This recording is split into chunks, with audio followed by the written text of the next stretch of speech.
Hello everyone. So our today's topic is handful of grain and coins. Handful होता है मुट्ठी भर यानी मुट्ठी भर अनाज और सिक्के. Of class 4th English from book Celebrate Pearson. So let's get started with the warm up. Tenali Ram was very clever and funny man. Tenali Ram बहुत चालाक और मजाकिया आदमी था. Have you read stories about him? क्या आपने उनके बारे में कहानियां पढ़ी हैं? Which is your favorite Tenali Ram story? Why? आपकी पसंदीदार तेनालीराम कहानी कौन सी है और क्यों? Tenaliram was a very wise and witty man in the court of Vijayanagar. So Tenaliraman Vijayanagar के दरबार में बहुत बुद्धिमान और समझदार व्यक्ति थे. We have read many stories about him. हमने उनके बारे में कई कहानियां पढ़ी हैं. This story is also about a beautiful lady called Vidulata. ये कहानी भी विदुलता नामक एक खूबसूरत महिला के बारे में है. Vidulata was known for her excellence and knowledge of poetry and prose. Vidulata को उनकी बुद्धिमत्ता यानी इंटेलिजेंस और पोइट्री और प्रोज की नॉलेज के लिए यानी ज्ञान के लिए जाना जाता था. यानी विदुलता इंटेलिजेंट तो थी, समझदार तो थी, साथ ही साथ उन्हें पोइट्री और प्रोज का काफी ज्यादा नॉलेज था. She was also well versed in dance and music. Well versed होता है स्किल्ड यानी लर्न, यानी उन्हें इसका भी काफी ज्यादा नॉलेज था. यानी विदुलता को डांस और म्यूजिक भी काफी अच्छे से आता था. Despite her beauty and artistic talents she was not regarded highly. Artistic होता है कुछ बनाने में, कुछ क्रिएट करने में स्किल्ड होना, यानी जो बंदा बहुत ही इजीली क्रिएट कर सके उसे बोलते हैं आर्टिस्टिक पर्सन. उनकी ब्यूटी यानी सुंदरता और जो उनमें आर्टिस्टिक टैलेंट था उसके बावजूद भी उन्हें ज़्यादा महत्व नहीं दिया गया.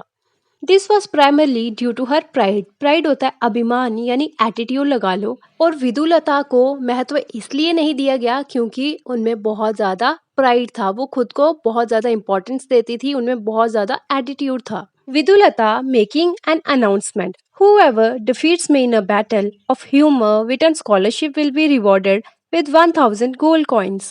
मेकिंग एन अनाउंसमेंट यानी घोषणा करते हुए. विदुलता घोषणा करते हुए कहती हैं कि जो कोई मुझे समझदारी, बुद्धि यानी हास्य, बुद्धि और विद्वानता की लड़ाई में हरा देगा, मैं उसे 1000 सोने के सिक्कों से पुरस्कृत करूंगी. यानी उसे मैं 1000 सोने के सिक्के रिवॉर्ड दूंगी. विदुलता खुद को बहुत स्मार्ट समझती थी, बहुत इंटेलिजेंट समझती थी, इसलिए वो एक घोषणा करती हैं जिसमें वो अपनी इंटेलिजेंस को लोगों की इंटेलिजेंस से कंपेयर करती हैं और कहती हैं कि मेरी इंटेलिजेंस को, मेरी ह्यूमर को जो हरा देगा, मैं उसे 1000 गोल्ड के कॉइन्स दूंगी.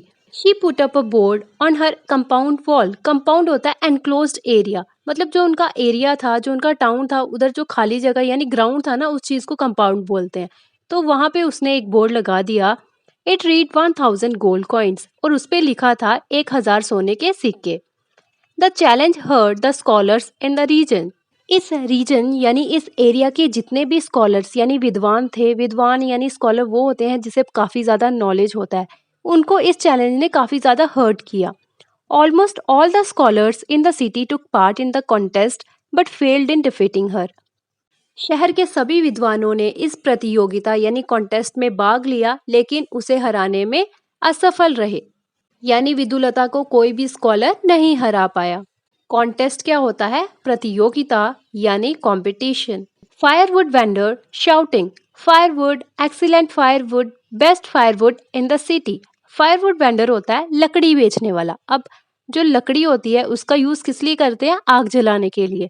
तो वेंडर होता है बेचने वाला. लकड़ी बेचने वाला चिल्लाता है जलने वाली लकड़ी, अच्छी जलने वाली लकड़ी, शहर में सबसे अच्छी जलने वाली लकड़ी. Vidulata making an announcement. How much are you willing to sell the load for. Willing होता है चाहना, लोड होता है बार. विदुलता ये घोषणा करते हुए कहती हैं कि आप कितने में माल बेचने को तैयार हैं. Firewood vendor, madam I will not sell this load for money. तो लकड़ी बेचने वाला बोलता है मैडम मैं पैसे के लिए इस लोड को नहीं बेचूंगा. But I will give it to you in exchange for a handful of grain. लेकिन मैं इसे एक मुट्ठी भर अनाज के बदले आपको दे दूंगा. विदुलता assured him that she would give him more than what he asked for. विदुलता ने उसे विश्वास दिलाया कि उसने जो मांगा है वो उससे उसे ज्यादा ही देगी. Vidulata, you will get what you want first. You dump the load in the backyard. Backyard होता है घर के पीछे का हिस्सा। विदुलता कहती है तुम जो चाहोगे वही तुम्हें मिलेगा। सबसे पहले ये जो लोड है इसे बैकयार्ड में रखाओ। Firewood vendor, madam I will not sell this load for money. और लकड़ी बेचने वाला बोलता है कि मैम मैं ये बाहर पैसे के लिए नहीं बेच रहा हूँ, but I will give it to you in exchange for a handful of grain. लकड़ी बेचने वाला फिर से उसे बोलता है कि मैडम मैं पैसे के लिए इस लोड को नहीं बेचूंगा, लेकिन मैं एक मुट्ठी भर अनाज के बदले ही आपको ये दूंगा। यानी अगर आप मुझे एक मुट्ठी भर अनाज दोगे तभी मैं ये लकड़ी का बार यानी लकड़ी का जो लोड है आपको दूंगा। विदुलता, all right, I will only give you what you have asked for. Now unload the load and collect your grain. विदुलता कहती हैं ठीक है मैं तुम्हें वही दूंगी जो तुमने मांगा है, अब ये लोड उतारो और अपना अनाज ले लो। विदुलता came out with a handful of grains and asked the firewood vendor to take it. विदुलता मुट्ठी भर अनाज लेकर बाहर आई और लकड़ी बेचने वाले से इसे लेने के लिए कहा।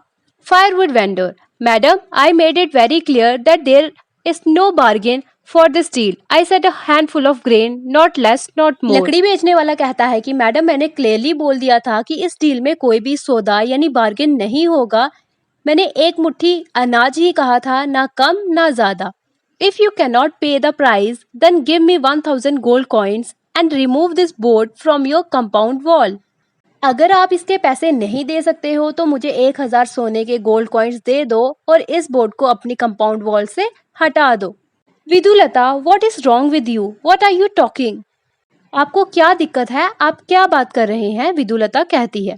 Firewood vendor, I have told you the price beforehand and you agreed to pay. Now if you cannot pay me due you must give me 1000 gold coins. Due होता है fees.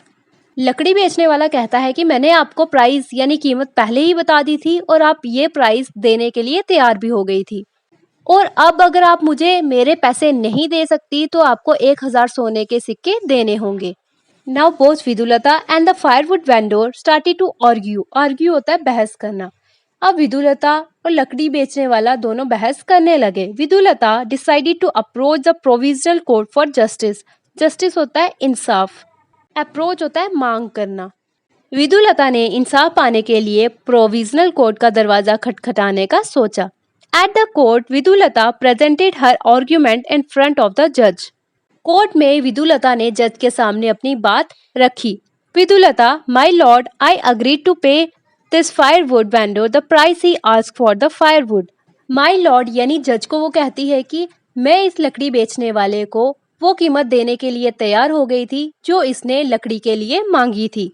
Now he is demanding 1000 gold coins, I need justice. और अब ये 1000 gold coins मांग रहा है, मुझे इंसाफ चाहिए। जज, what will you say about it? जज कहते हैं आप इसके बारे में क्या कहेंगे? Firewood vendor, I made it clear that I needed a handful of grain which means a grain that fits into a hand. लकड़ी बेचने वाला बोलता है मैंने ये क्लियर कर दिया था कि मुझे एक मुट्ठी अनाज चाहिए, जिसका मतलब है कि एक हाथ में समा जाने वाला अनाज। She misunderstood it for a handful of grains. और इन्होंने इसे मुट्ठी भर अनाज समझ लिया। विदुलता was speechless as she realized her mistake. विदुलता के पास बोलने के लिए कुछ भी नहीं था क्योंकि उसे अपनी गलती का एहसास हो गया था। Since she failed to understand this and therefore she needed to take down her board and give the vendor the 1000 gold coins. उसे अपना बोर्ड उतारना पड़ा और लकड़ी बेचने वाले को 1000 सोने के सिक्के देने पड़े। Impressed, the judge agreed and the matter was resolved. जज इस बात से सहमत हो गए और मामला सुलझ गया। After Vidulata took down her board, she asked the vendor who he really was. Doubting a simple firewood vendor could have bested her.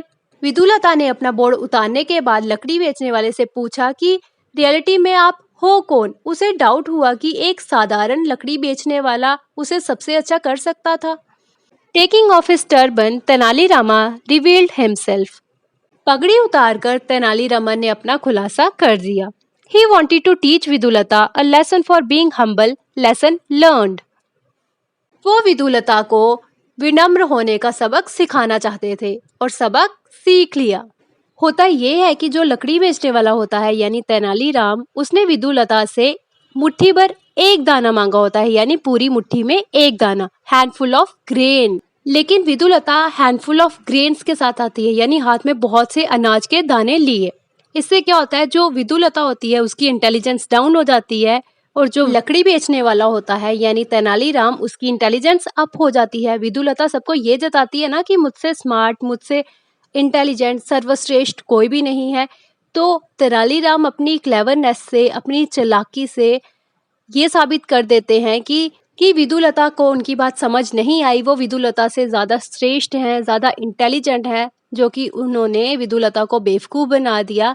और फिर विदुलता को उनको 1000 सोने के सिक्के उनकी समझदारी, उनकी इंटेलिजेंस के लिए उन्हें देने पड़ते हैं। Hope you understand well. Check out playlist class 4th English for more such topics related to your book. And don't forget to like, subscribe and share. Thanks for watching.